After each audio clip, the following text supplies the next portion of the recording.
ஊழல் இல்லாத சட்டமன்ற உறுப்பினர்களுக்கு கார் இன்னைக்கு தேவை மக்கள் பார்க்க போனோம். அதுதான் நாங்க பதிவு பண்றோம். மாண்புமிகு எதிர்க்கட்சி தலைவர்கிட்ட 2-3 வீடு இருக்கு. ஆனா அரசு பங்களால இருக்கிறார்ல, அவர் லெட்டர் என்கிட்ட தான் கொடுத்தாரு. பொதுப்பணித்துறை அமைச்சரா என்கிட்ட தான் கொடுத்தாரு. எனக்கு அரசு துறையுடைய பங்களா வேணும்னு கொடுத்தாரு. உடனே நம்ம கேட்க முடியுமா?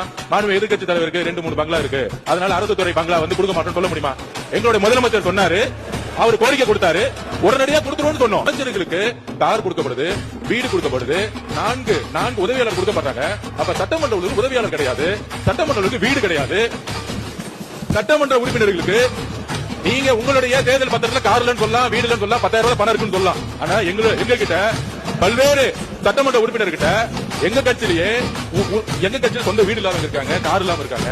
அது மாதிரி மற்ற கட்சிகளையும், ஜாவேகா மட்டும் இல்ல, எல்லா கட்சி கம்யூனிஸ்ட் தோழர்கள் அங்கிருந்து வராங்க. அந்த மாரிமுத்து அண்ணன் கிட்ட கார் கிடையாது. இதுதான் கம்யூனிஸ்ட் தோழர்களுடைய நிலைப்பாடு.